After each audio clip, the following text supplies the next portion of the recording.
All right, can you hear me okay on this mic? Yes. Great. Okay, I'm excited to be here to kick off your week. We are going to talk about how to be less stressed. Because I think as we think about our own mental health and how we're doing, stress plays a huge role in keeping us from being what we want to be. So I want to talk with you about that today. And the thing that I dislike most when I go to a talk like this is when people talk in generalities. So what I'm going to do is I'm going to get really specific.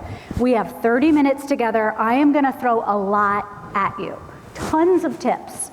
And all I want you to do is remember one. I just need you to cling to one of these tips that you can take away, tell your parents tonight, keep in your back pocket, because it's going to be more than you can remember. I don't expect you to remember it all. But just try to find one thing that you can take into the rest of your week, and I think that's going to lighten your load a little bit.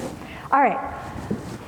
Recently, a study came out, very recently, and they polled kids ages 13 to 17 across the country, and they said, what are the things that stress you out most of all? And these were their answers for the top 6 things.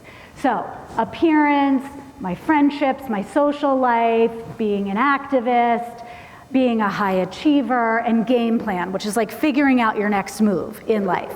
So I want you to look at these, and I want you to think to yourself, just in your head right now, I'm not gonna ask you to say anything out loud this entire talk, so just in your head, think, what of those stresses me out most of all? And we'll see where you kind of fall in line with the general public in this survey.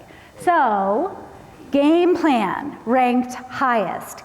Game plan followed by achievement, which is pressure to be the best and do the most, followed by appearance, which is obvious, it's pressure to feel like you need to look a certain way, followed by social life, and that's pressure to feel like you're constantly doing something or engaging with your friends or with your peers. Friendship is a little bit different than that. Friendship is pressure to be available to your friends all the time. And then finally, activism, which is pressure to know a lot about what's going on in the community and in the world, and to be taking some action towards that. So that's a lot. That's a lot of things that are stressing you out.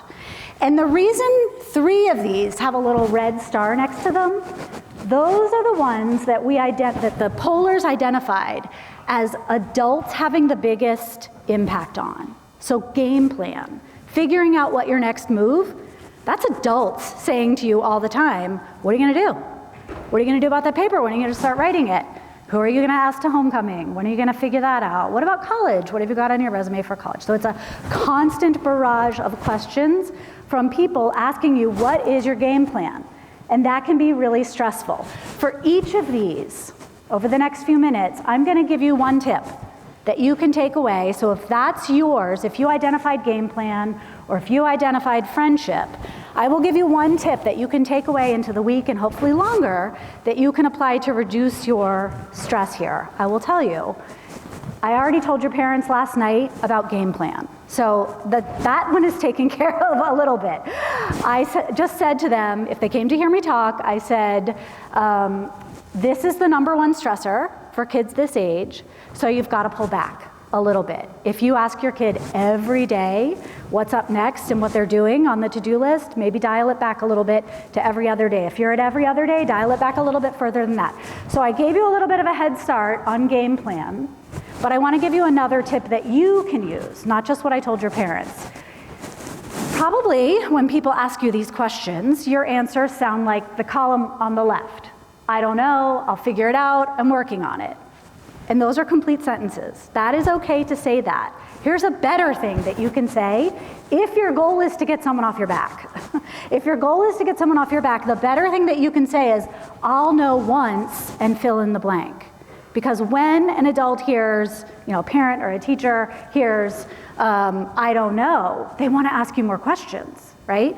But if you say, I'll know once I get more information from the teacher and I'm talking to them on Thursday, that's even better. That's going to give that adult more information so they can calm down, calm their nervous system, and not feel like they have to keep asking you. Instead of I'll figure it out, give it some kind of some more detail. I'll figure it out, or I have until blank. I have until Friday to figure this out, so I'm not going to think about it right now. I have to think about some other things right now. And then instead of I'm working on it, here's how I'm working on it.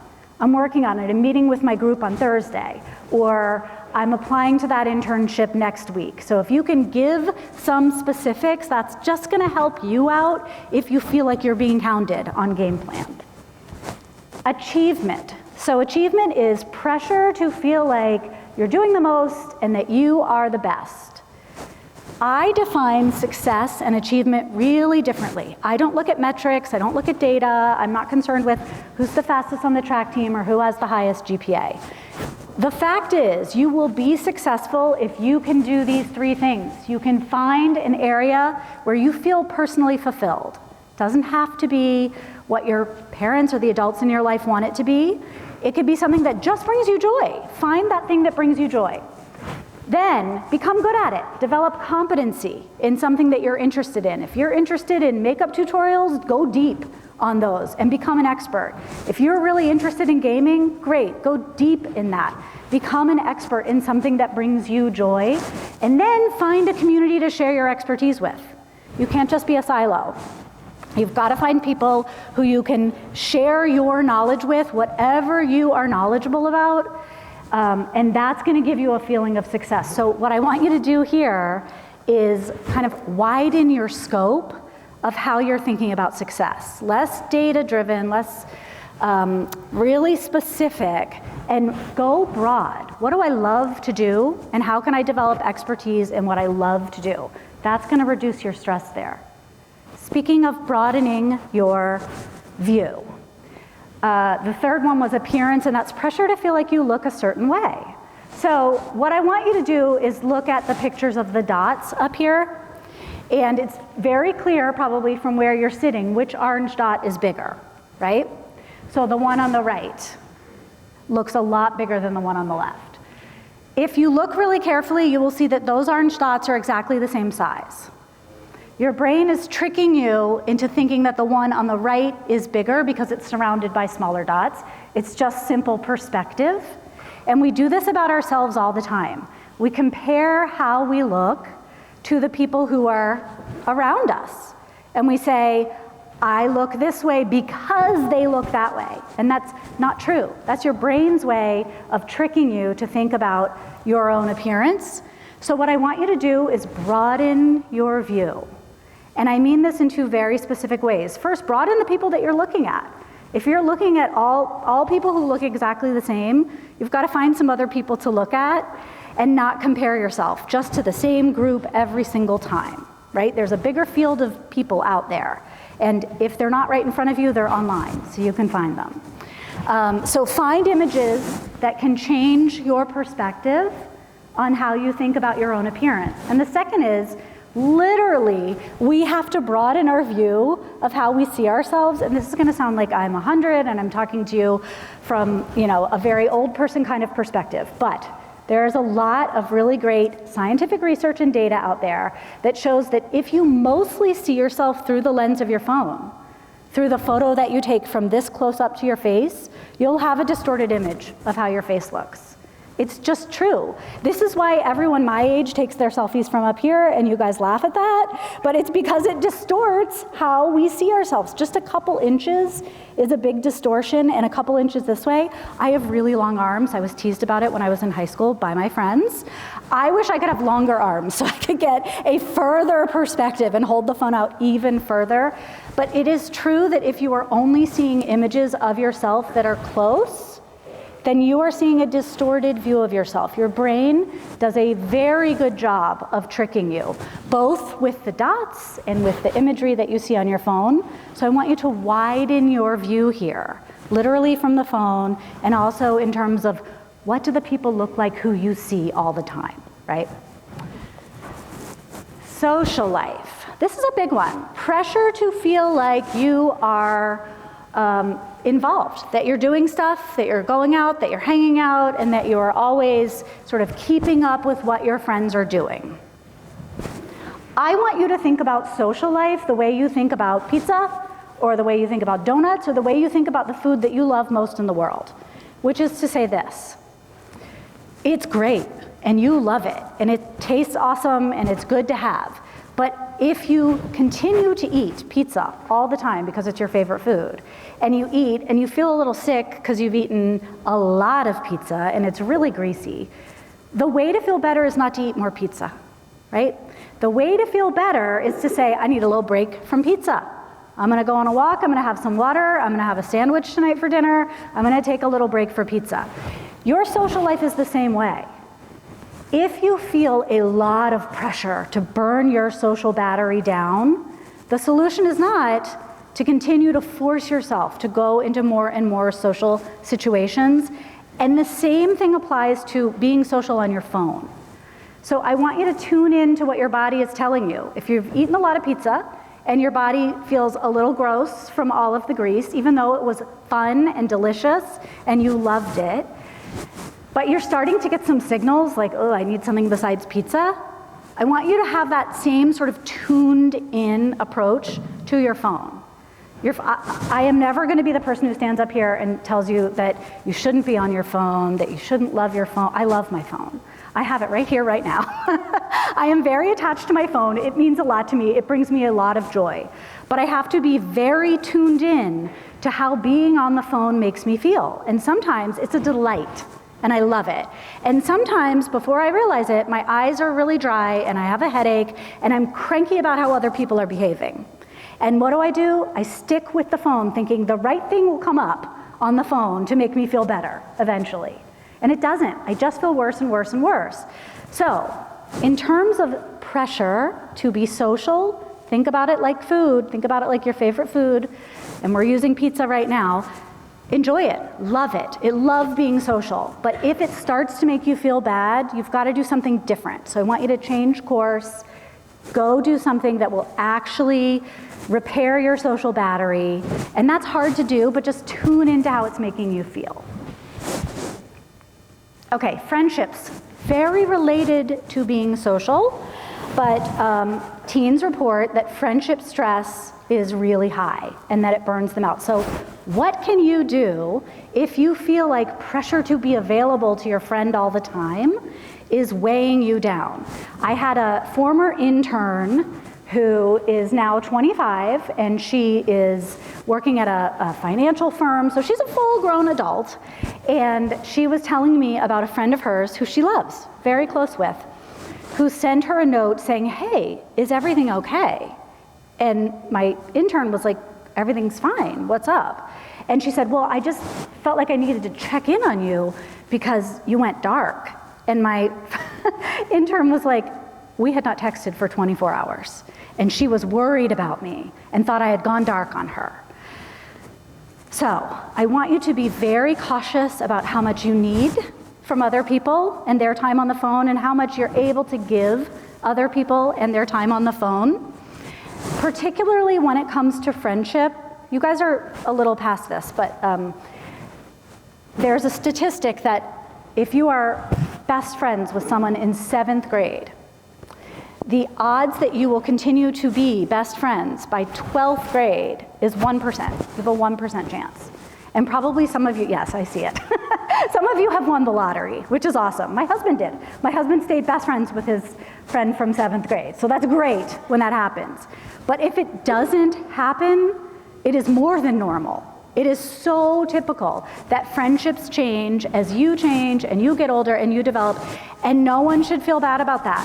There is no pressure to make things last forever. You have to be nice, you have to treat people with dignity, but you do not have to remain so close that you have to check in all day, every day, all the time. That's not necessary. And I want you to nip it in the bud so you're not 25 working at a financial firm thinking, what's going on here? So keep that in mind. Speaking of friendships, another really cool study that just came out is about popularity. So what they found in this study about popularity is that what we think makes someone popular isn't the case. We think being athletic, being attractive, being smart, being really funny, being a leader, being powerful, being stylish, all of these things are pieces of the puzzle that make you popular, and therefore you have loads of friends at school because you got lucky enough to have these qualities. What they found through research is that these 3 things are the things that make someone popular. They have a lot of curiosity about other people. They have the longest list of people they liked, not who liked them, but they were curious about so many different people, and they were quick to be like, hey, how's it going, to different people in the hall and connect with people in different classes. They were just really interested in other people, and they had those tiny moments of liking someone else, saying hello, sharing a resource, laughing at a joke together, just real quick, little hits. And that is what did it. So it kind of flipped on its head the way that we think about friendships, that you don't just luck into them, but they take a little bit of curiosity and not a lot of effort, a lot of micro efforts, many, many micro efforts. So that should reduce some stress if you're feeling it there. And finally, activism. Activism is a tough one. It's pressure to feel like you know what's going on in the community and in the world, and that you're doing something to be a change maker. And of course, this one feels a little different than the other categories because it feels like such a good thing, such a good way to be in the world, but it can be highly stressful. So what I would suggest for this, my tip for this one, is to pull back. If you're feeling pressure coming from adults, which this is one of the 3 that was marked with a red star, so there is pressure from adults, I would ask yourself why you're feeling that pressure and do a little bit of deep thinking on this. Is it because adults want you to put something on your resume to go to college? Or is it because an adult really cares about a cause and they want you to get involved? But you can ask the adults in your life why there's so much pressure for you here. And the other thing is, I would recommend, if you're just sort of putting this pressure on yourself, because causes are important to you and that's great, that you can't hold up the world by yourself, and I admire you for wanting to do that, but instead of maybe thinking so broadly, this is where I want you to narrow your view. So with appearance, I wanted you to broaden your scope, and for activism, if it's stressing you out, narrow your scope and think about things in a really local way. What can you be doing right here in this community in a small way instead of feeling the weight of the world on your shoulders? Okay, that was a whirlwind. Like I said, I have a lot to tell you. And so those are tips for each of the things that we know are stressing people your age out most of all. From that same poll, we also saw what teens say they do that helps them the most with their stress. These are different than the things I told you. Number 1, 55% of teens said sleep. Getting more sleep is the thing that helps them most. I know this is ridiculously hard to do. Your bodies aren't wired to go to sleep early right now. That's fine, that's totally reasonable. You do have to wake up early for school, although I heard that you have a later start than most schools, which I think is very cool. So sleep is really important. How do you get it? This is one of those things. We think we have limited willpower, that we have a certain amount of willpower each day, and if we've used that willpower to do something like a really hard workout or write a really tough paper, then we say to ourselves, gosh, I spent so much effort on this today, I need to reward myself now by just scrolling on my phone and sitting here and zoning out. It's what I need as a reward for being so hardworking earlier. That's a myth. We do not have a limited amount of willpower.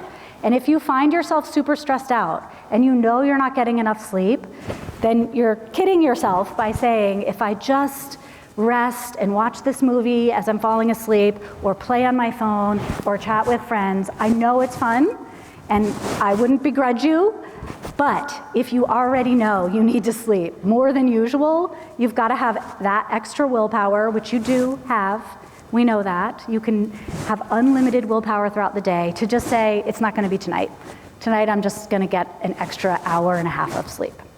So that's a big one. 40% of you said it, not you, but representing you, said moving physically, then doing something just for fun or relaxation, that's another 40%. Good, but be careful that it's not interfering with your sleep.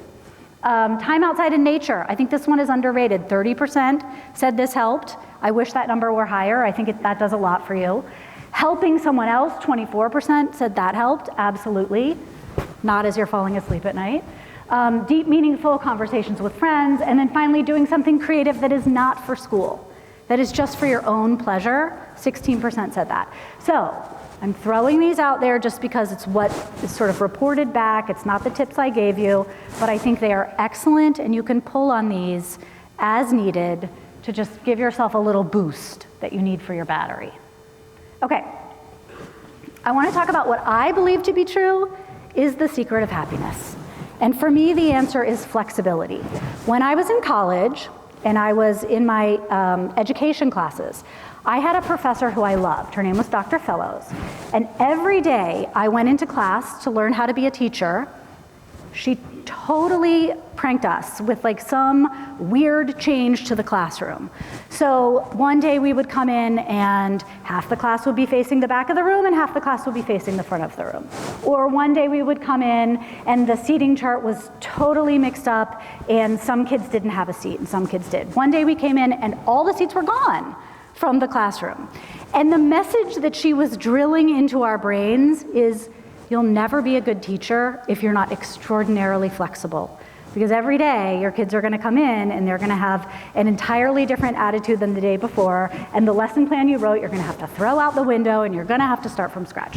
So I loved that experience in my college class, and I've carried it with me into every other aspect of my life. I make a plan. I'm a big planner. I'm a big list maker. I've always got a game plan, right? I've always got a plan, and I am always ready to throw the plan out the window. And for me, I think it's the key to what has made me a very optimistic and happy person in life. I'm not particularly rigid. I'm really like, okay, well, I thought I was going to do that, but go with the flow. I'm going to do something else instead. So I want to talk to you about this concept and how I think it can apply to your life. And I'm going to tell you the story of Yul Kwan. Do you guys, anybody recognize this person? I didn't think so. Someone did, thank you. I do too. I love Survivor. Yul Kwan is the winner of Cook's Island, Survivor. And he won, I'm convinced, because he is a master of flexibility. So, I'm going to tell you Yul Kwan's story. When Yul Kwan was a little boy, he was the child of immigrants, and he went to school in a very poor area, and he was bullied, terribly bullied. Like, people would wait for him in the bathroom, and it was traumatic, the bullying that he went through. And so this was in 6th grade, and he would come home and just be sick, not want to go to school anymore. And he was lamenting to his older sister one day and saying, like, I hate school, I don't want to be here, no one likes me, I hate myself, just terrible things.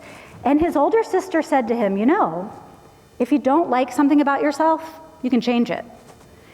And kids are so used to adults saying, love yourself, just be you, whoever you are, be who you are. And I think that's great, but I also think the other side to that is if you don't like something about yourself, change it. You're not going to be the same person you are today in the future. So if there's already something that you don't like, you can start working on that and you can change that. The key to his success, the advice that he gives is don't change everything about yourself all at once. This is a very slow project to change yourself. He went from being a bullied little kid who developed severe anxiety and OCD because of that to a lawyer. He became a lawyer.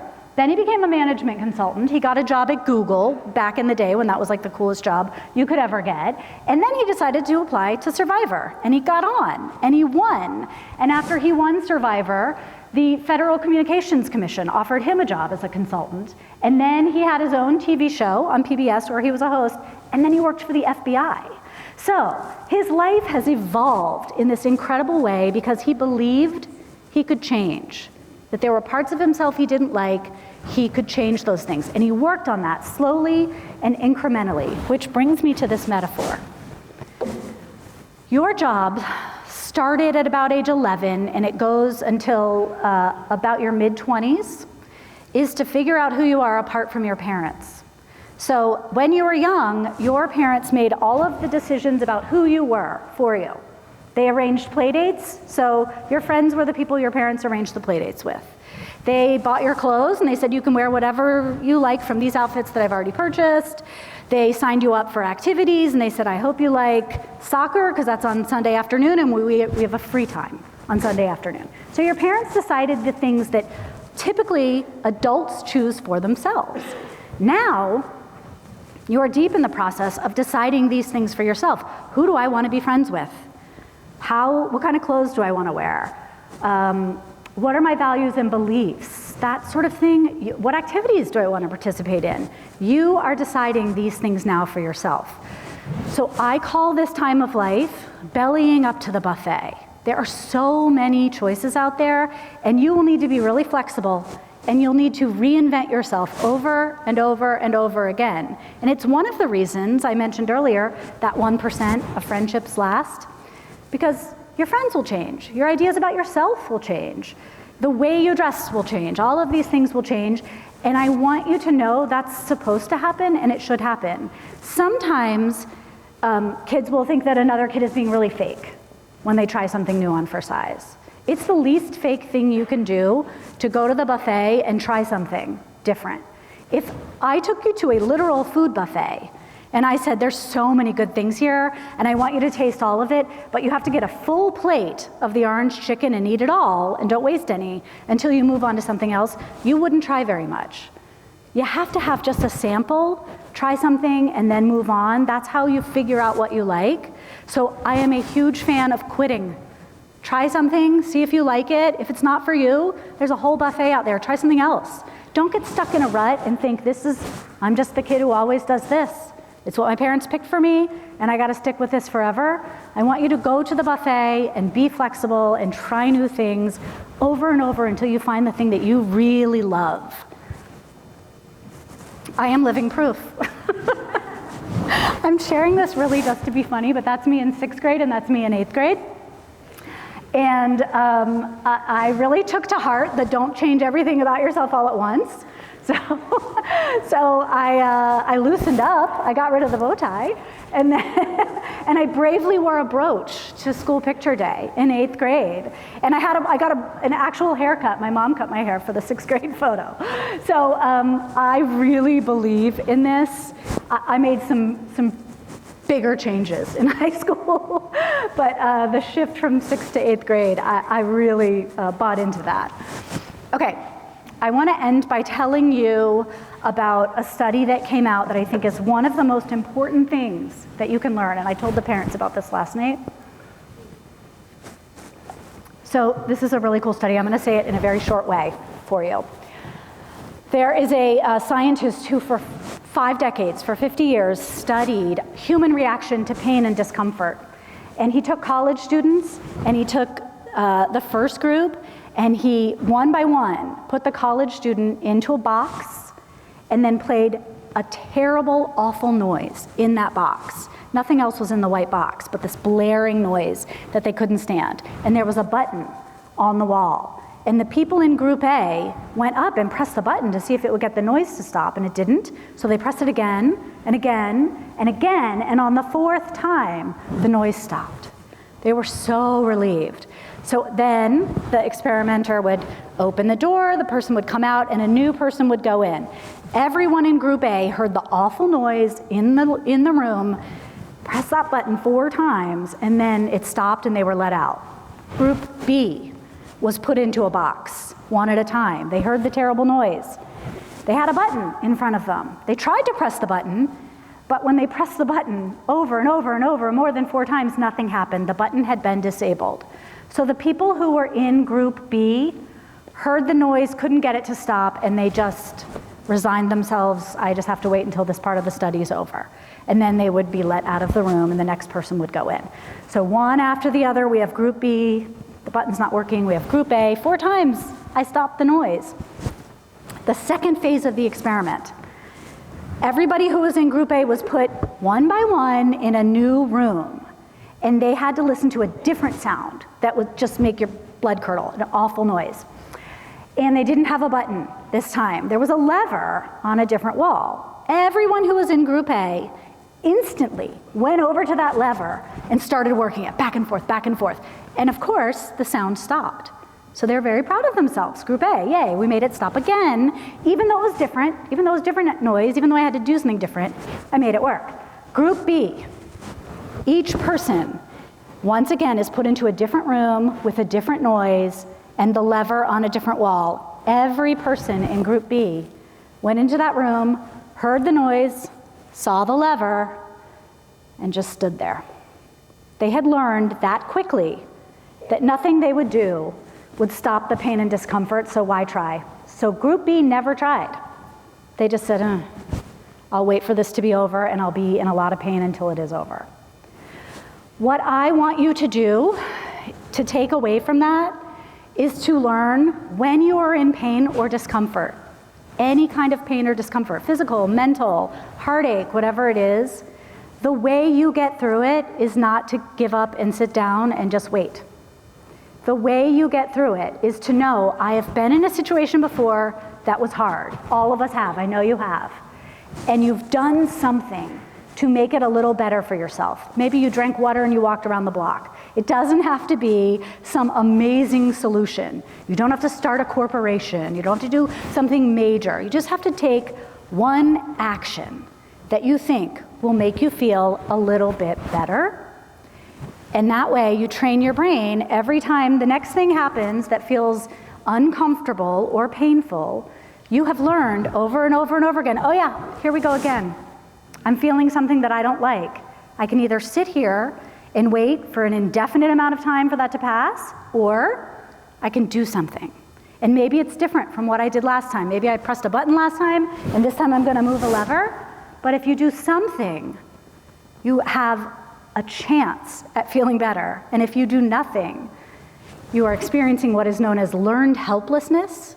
You learn to become helpless, and you sit there and you just wait. And it doesn't get better. So, very important that you just take a little action, do something, do anything. Okay, we are at the end. I'm gonna recap what we talked about. We talked about knowing your stressors and knowing for each of those 6 things, one thing you can do to feel better. We talked about being as flexible as possible in all aspects of your life. We talked about reinventing yourself, it's not fake, as often as you need to figure out who you are and what you love.